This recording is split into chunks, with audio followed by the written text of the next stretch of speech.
land we call home, the source of our life, our food, and our future.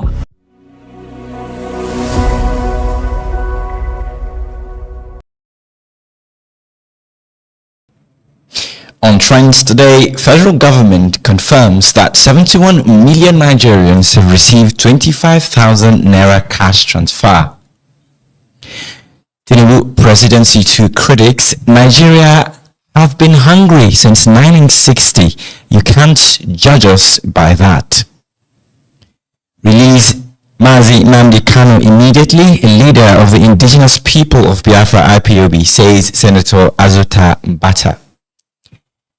Dangote Refinery has sent its first petrol shipment to the United States. Good morning and welcome to today's special episode of Trends, where we dissect leadership, economic and justice issues in Nigeria, Africa and the globe to provide lasting solutions. I'm your host, Mohammed Eniye Sule, and joining me today is a special panel whom I shall be introducing after the break. Do stay. What are we saying?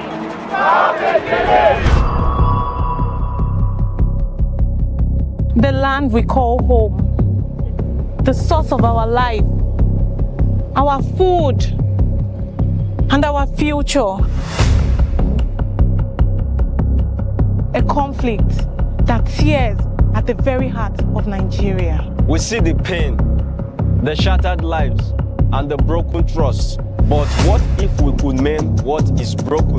LJE Nigeria invites government officials, traditional and religious leaders, farmers and herdsmen representatives, security agencies, civil society organizations, international development partners, and the general public to a 2-day national conference themed Securing Nigeria's Future, addressing the root cause of herdsmen-farmers conflict through justice and inclusive dialogue. Date 30th September to 1st October 2025. Venue Shehu Musa Yaradua Center, Abuja, Nigeria. Join us as we address the root causes of this conflict through inclusive dialogue. We will not just talk, We will listen. we will not just debate. We will seek to understand. Together, we will find solutions.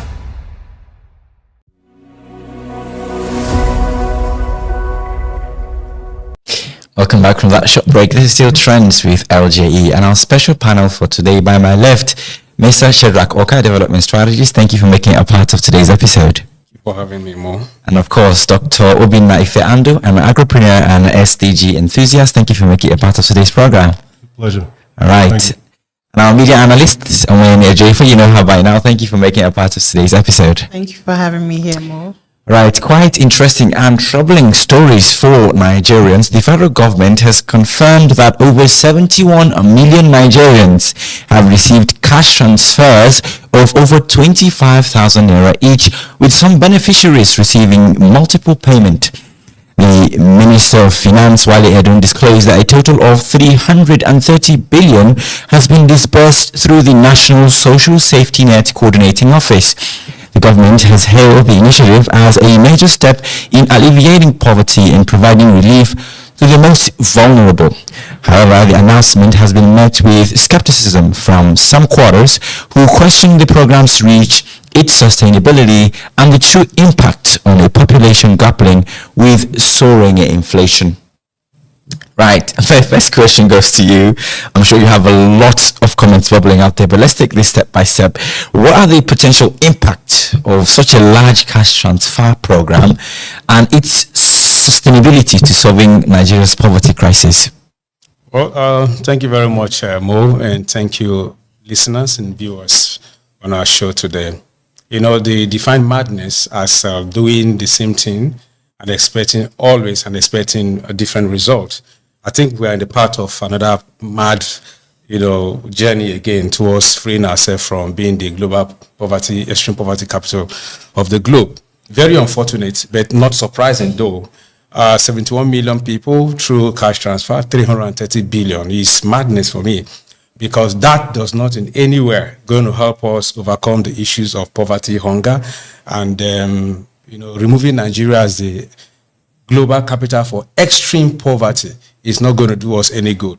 When you disburse 330 330 billion naira, for instance. I know of a federal government program run by the Federal Ministry of Youth Development where 7 million Nigerian youths have subscribed to go into farming. And by the estimation of that budget by the youth minister, he said, if we allocate 3 million naira to each of those Nigerian youths for sustainable farming, if you empower youth with 3 million to do things like livestock, fishery, poultry, of which lifespan within 3 or 4 months, what you will discover that 7 million Nigerians will be taken out of poverty because they have something sustainable that they are doing. And it creates direct and indirect employment as well. Indirect employment. And what will happen, the report is that for each of those people doing that thing for a year or two, you empower like 5 people in the stream. Because in Nigeria, once you have a job, you are responsible for about 5 more people. So you end up creating over 120 million jobs and feeding people directly. And that is more sustainable with less than that amount. So you feeding people, we are on this track before during the Muhammadu Buhari era, where we saw the Minister of Youth of Humanitarian Affairs. People lined up. I watched it in the video in one of the local government in Kaduna. With Ghana must go back, security all over the place. She was using her hand to distribute money. In less than 45 minutes, 2.something billion naira is gone. Who does that? And the EFCC came up in this era and said they were, probing that ministry. What did they discover? They said they were able to recover about 32.7 billion and about $450,000. That money we've not seen. And then so going through this route again, it doesn't make any sense at all. The people you are empowering money, we all know to cook a pot of soup today is for average of 5 families for 2 days is about 25,000 naira. So are you giving people? So what I think in summary is that I think we are manufacturing poverty. We are not helping the issue. We are not ready to tackle the issue of unemployment and food security. We are not ready at all as a people. I want the federal government to redirect that energy.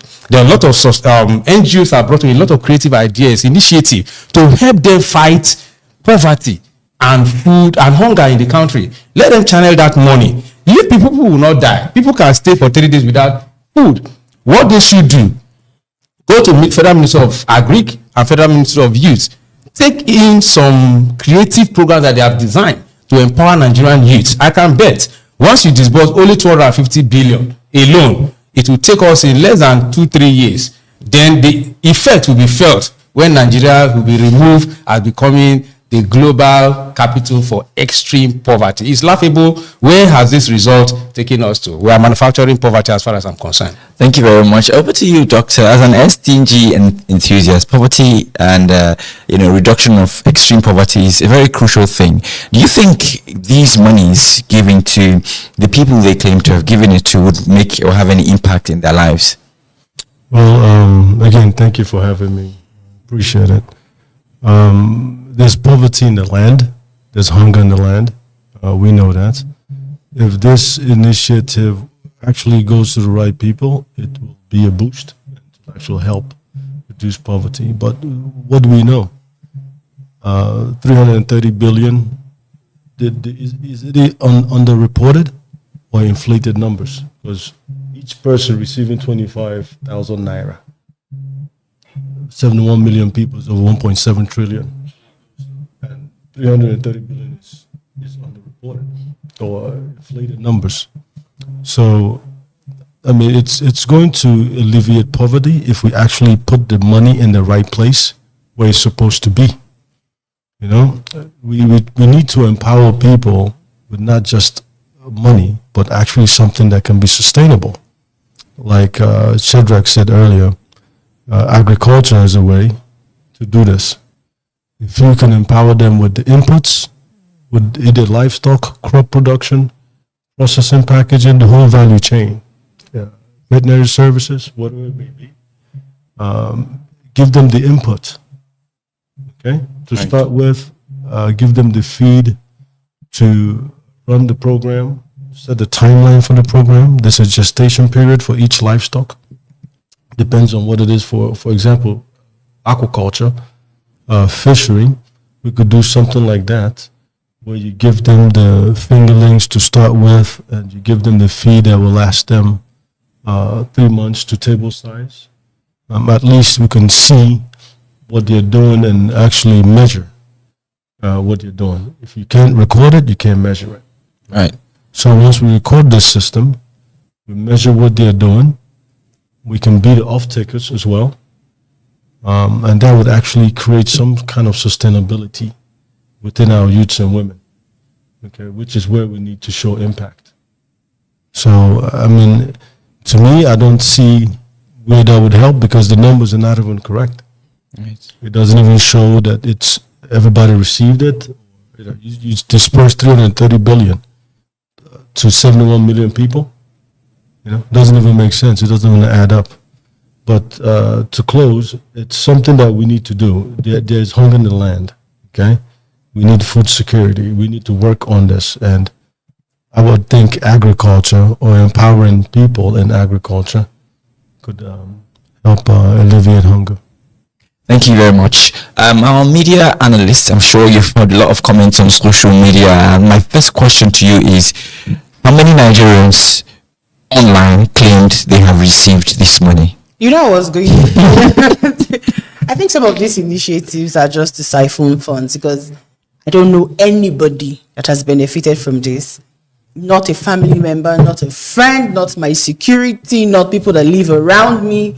So I don't know those that have benefited from this initiative. Maybe your security is That's not what I'm identified saying. as someone within the poverty line. He's not poor enough to receive it. I believe this money is... Like he said, the poverty rate in Nigeria is very high. I know a lot of poor people, and nobody has said I have benefited from this initiative. So where is the money going? What about if the people that have benefited don't have the phone to come on social media to attest to that? What do we say? I mean, one-on-one conversation. I'm not even talking about social media. People I interact with. You interact with people where you live, where your environment. You see people every day. You interact with people. I've not found anybody that has said I have benefited, or my uncle in the village, or my aunt in the village. I have family members in the village, in my village as well. And I'm sure you do have family members in your villages. Do you know anybody in your village that has benefited from this? Have you heard from anybody? Let's talk about those of us that are here. 4 of us that are here. Have you heard anybody? No, So that's the question. So who are the people It's benefiting? a large number. If people are benefiting, if they're doing it and it's going to the right channels, like you said, it's also a good way to alleviate poverty. But we don't know the people that are benefiting from this initiative. So When I look at our social media, we want to know if anybody has actually received this amount. I have a comment coming here from Onyema Chika saying nobody got that money. They are just deceiving us, right? So if you've received the money, just let us know. Let's know if the money is or there's a bank issue somewhere as we move to the next story for today. In a recent statement, the Tinubu presidency, through one of its spokespersons, addressed public criticism of the current economic hardship, asserting that Nigerians have been hungry since 1960. The statement intended to push back against critics who argued that the current administration cannot be judged solely on the issue of hunger, as it is a long-standing national challenge for decades.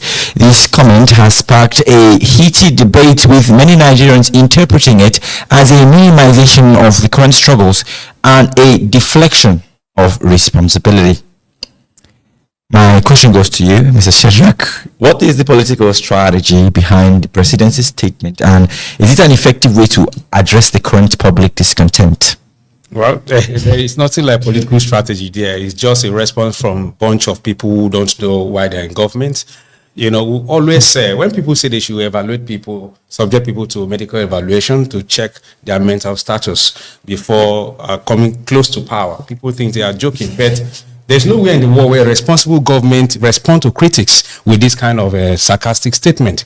And that gets to show you where they live. These are people who are still living in the 1960s, 55 years ago. True. So who tells you that if you were poor 50 years, your grandfather was poor 50 years ago, you should remain, the business are not the same. 55 years ago, and you want us to remain that way? Of course, 55 years ago, we were lending money abroad, we were paying salaries of people living in Europe 55 years ago. So what is he talking about? 55 years ago, we were not global capital for extreme poverty, not poverty, extreme poverty. But do you agree that other nations are actually experiencing the same inflation that we're experiencing right now? But how are they treating, how are they judging it? Look at the United States of America, for instance, just last week. They cut down on the taxes to deal with the issue of inflation. And what happens to us? We are increasing taxes in every aspect of this, including fuel. By January, people will be crying all over the streets. What I'm trying to say is that that is not a responsible way of responding to critics. What a responsible government should do is respond to critics by action. You show workings, as our people will say in the local palace. It's not cho.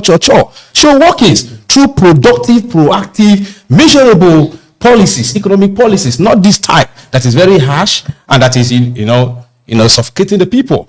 So it's very unfortunate. I don't know which of the government is that made that statement, but let me remind him.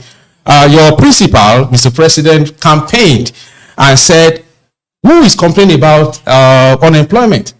Bring the youth together. Security alone, employ 50 million youth. What to eat, give them agbado, give them ewa, gari, and all that. But this is the man who wants to employ 50 million Nigerian youths. He's manufacturing poverty, manufacturing unemployment, because the rates are escalating by the day.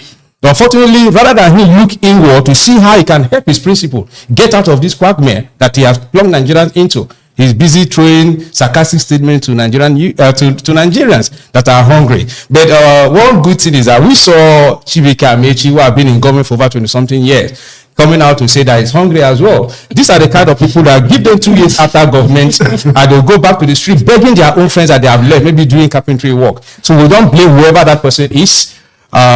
It's a shame that such a person should be found around presidency and will be called a presidential media aide. It's very unfortunate. Ending extreme hunger is very key as one of the SDGs. How can the government communicate its economic policies and challenges to the public without appearing to downplay the struggles of ordinary Nigerians facing hunger currently?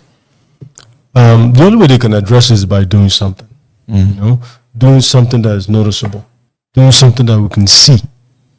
You understand? There's hunger in the land. And you coming out and making statements about we've been hungry for how many years, it's not what you're supposed to say. It's what's the solution. Forget about what happened before. Forget about the past.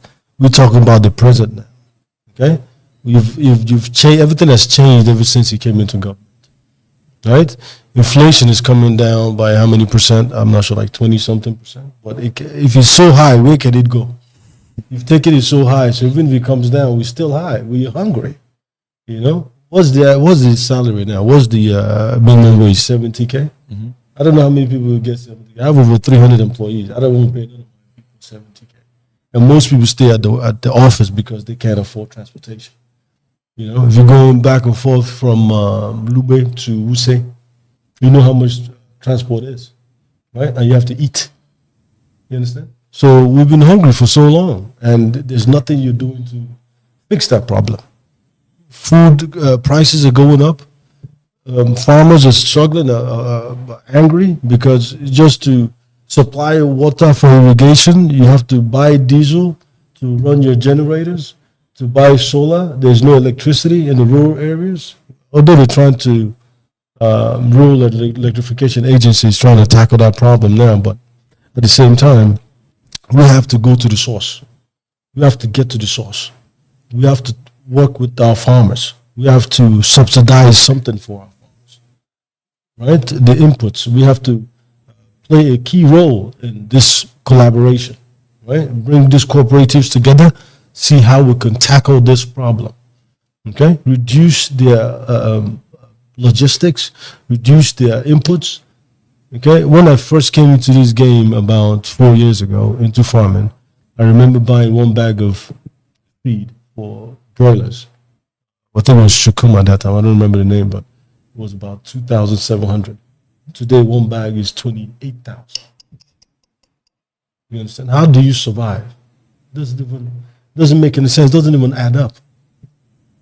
You understand? So I think we should just work on fixing the problem than making those kind of statements, because it doesn't look good on this government for making those kind of statements, And what can we do? We have to deal with what we have, right? As people. People are suffering. There's hunger in the land. We need to address this issue. So, those statements is something I don't expect to come from the presidency, but that's what we have today. Thank you very much. To our media analysts, many people have come online on social media saying every government that comes to the country thinks almost always happens to get worse. Looking at the 1960 and those times, there was a time the naira to dollar ratio was affordable. Back in the day, we had no value for our money.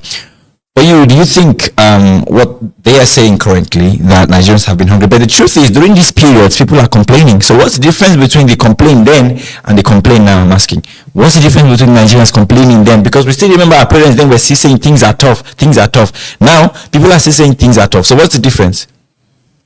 I don't think there's any difference. We've always been suffering right from when I was born. Our parents, like you said, our parents have always been saying the same thing. But then it's not a good statement from a presidential aide. That means you're not empathic towards the plight of the people. But when it comes to suffering, Nigerians have always been suffering, meaning we've always been getting our leadership wrong. The problem is leadership in this country. And as long as we cannot address it, we'll keep suffering. So John Azula Ambata has made a public plea to the federal government to release Nnamdi Kanu, the detained leader of the indigenous people of Biafra, IPOB. Senator Azula Ambata, who recently assumed office, called on the government to consider a political solution, citing the need for peace, justice and reconciliation in the southeast. The appeal comes amid ongoing legal battles and persistent calls from various quarters for Kanu's release as a means to de-escalate tensions in the region. Right, straight to you, Mr. Sherak. What's the significance of this current appeal from a leader of a prominent social-cultural group like Ohaneze Ndigbo? Does it give a signal of a new approach to resolving the long-standing issue? I mean, this has been on for long. Well, there is nothing different from what he has said. He just resumed office, but I rather find it very offensive to use the word please, when dealing with Nnamdi Kanu. What are you pleading the government for? To suspend the laws? I don't understand what the plea is all about. This is an open sore before the country, making mockery of our laws and our systems. Somebody was illegally detained. Illegally detained, not said by me, but said by your courts and even the Court of Appeal, that the extradition that brought him down from Kenya here is illegal. And the court discharged him. And of course, as lawyers will always say, you can't put something on nothing. So every other thing they are attempting to do is wasting of time and taxpayers' money, trying to, that is pure persecution. I'm even ashamed having a child that said that I want to study law. What are you preaching to the child? When our systems, they are suspending our laws, flagrant disobedience to court orders, just because there is an Nnamdi in his name. Come on, you are heating up ethnic politics in the country. That cannot happen if the person is Tunji Bilu. It cannot happen if the person is one terrorist killing 500 people at a time and brandishing guns. Because I was about to say that there was an event in the north where Turja and some other people were there, all over the place, and they didn't even get any legal restrictions to their movement. That is what we are seeing. So this is all deliberate. There are just two sides to this, and this is my opinion. I have no apology for holding this opinion. There are just two things. Number one, I think there are certain bad leaders in the southeast that don't want Nnamdi Kanu to be free. People in government, and who wants to take that gap to their advantage. And secondly, it's a business for government. Keeping Nnamdi Kanu is a business for government, especially people in the security agency, so that the insecurity will continue to escalate and their budget will be going fat that they cannot account for. And that is the only reason why you see people in government. I have seen the former governor of Katsina State, former speaker, Masiri, dress regalia with escorted by Nigerian army into the forest to go and meet with terrorists, cooking rice and chicken to give to terrorists, bandits that are killing our people. It was all over the place. Money in Ghana must go paying to bandits. All over the place. Today, what do? They bring them home. Who is talking about non-kinetics? Are we children? Non-kinetics? Where you bring a militant or a bandit leader brandishing illegal guns in his possessions, sitting with you wearing the Nigerian army cap, and yet there is another person who said, my people must go because you are marginalizing them, and you put him in bars for 4 years, and your own court system says you are detaining me illegally, and you are here talking about pleading with who? Because his name is Obi or somebody from Igbo land. I'm from the South Nigeria, but this is not fair. You cannot come preaching patriotism to Nigeria, preaching one Nigeria, where by your own actions, you are dividing the country, yes, polarizing the country into ethnic divisions. If this person was a Tunde, if this person was a Bola, if this person was a Musa, it would have been different. But because it's Nnamdi Kanu, come on, This is not the 21st century Nigeria, the Nigerian youth that we want to operate in. As Nigerians, we don't want a difference between Musa and Tunji and Obi. We don't want that. The Nigerian government, by their actions, are continually polarizing the country. Of course, they are taking it to their advantage. But a day is coming where we may certainly get to a point where we'll get a Nepal treatment. But it will not all go well for anybody. Nobody is scared of dying because bandits are killing our people everywhere and every day. So we that are living here, because we are not victims of the system just yet, we cannot keep quiet because silence is a huge crime. So please, the government, the leadership of Ohanes we just came in. There's political to make such statement, but don't ever use the word please. Nigerian government should continue to brandy their illegality by detaining somebody who their court has said the guy is free. Continue to amend their charges. Nothing like plea. If they like, they release him. If they don't like, they keep him on. But it is not doing good to our country, not even in the face of the community in the globe. Thank you very much. We don't have time to take much comments as we go into our next story, but do drop your comments for later. The Dangote refinery has achieved another major milestone, exporting its first petrol shipment to the United States. This landmark deal saw two top global oil traders purchase a massive cargo of gasoline from the refinery, which is a significant achievement given the stringent quality standards of the US market. The export is a new high for the delivery, which has been making a name for itself and the global stage. Many people consider this a big win for Dangote and Dangote Group, while many others feel they should focus on supplying to Nigerians. My question goes to you, Omoyeni Ojefo. How will Dangote refineries' growing export capacity, particularly to countries with high standard, impact its domestic role and the ongoing, fuel supply issues in Nigeria? Can you come again? Sorry. I said, how does this refinery exporting capacity affect, its supply to the domestic demands that we have in the country right now? Well, I don't know. I feel like you said, it's a big win for Nigeria, but I really don't know how that is going to have an impact here. Okay. Because we're still dealing with our own issues, internal issues when it comes to petroleum products. So I don't know how that's going to affect, but then it's a big win for Nigeria that he can now export to foreign countries. Right. Over to you, Doctor. Right. Over to you, Doctor. This is the first ever export of Nigerian refined petrol to the US. And what does this signify to the Nigerian economy and its position in the global energy market? Well, that's direct foreign investments, I guess, coming in. But you could say it's a big win for Dangote. I don't even know about Nigerians, but at the end of the day, we are the ones that, they took out the subsidy, and we are the ones suffering the whole thing. Nigeria is an oil-rich country, and we are not seeing the benefits. We are being compared to Saudi Arabia, and you see where Saudi is, and you see where we are today.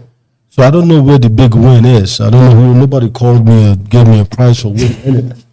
So, sending oil to the U.S., yes, kudos for Dangote, but once he crashes the price, everybody loses. And he has the power to do that. So, I think he should focus on our local market here to at least alleviate some of this burden we have when we come to think about buying fuel. It's a life decision to buy full tank. When last, and then my people have to bought a full tank. To fill up my tank, it's over 100K. That's somebody's salary in the bank. So it's terrible. I don't know why we even commending things like this, but again, he's a businessman. He's the richest black man in the world. He's doing well for himself, and he sent some of his product to America. Congratulations to him. Dangote, if you're out there, if you want to throw something my way or our way, please, so we can feel the big win. But apart from that, here. Okay. Over to you, Mr. Shedrack. As a development strategist, what does this mean to the development of Nigeria? And of course, what it only reminded me when Obasanjo came into power in 2003 and appointed Bola Ige Minister for Power.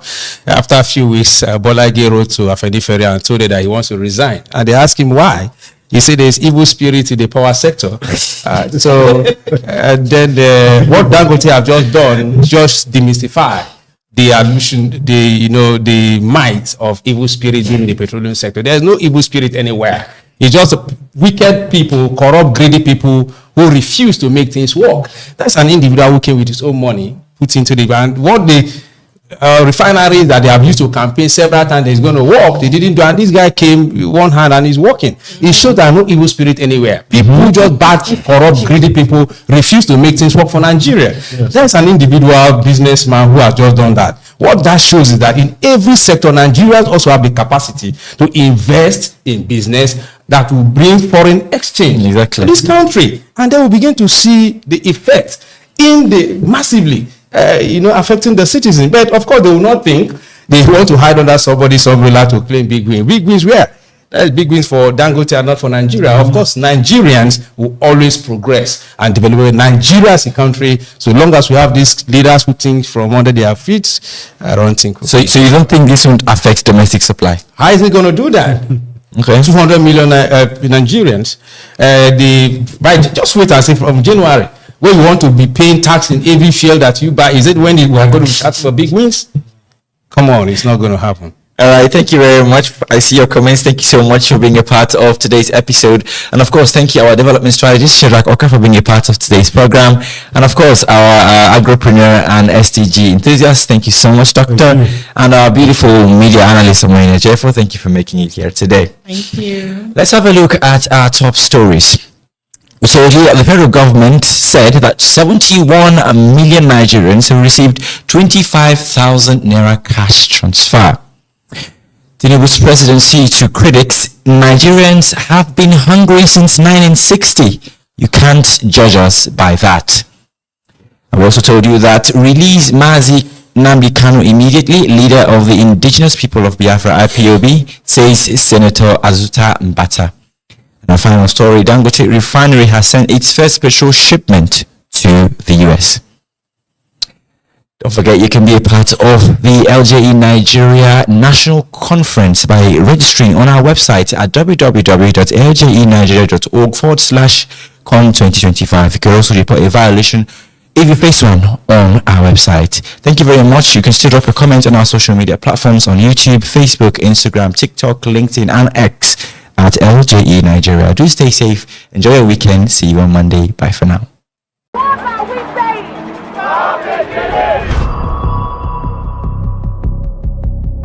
The land we call home, the source of our life, our food, and our future.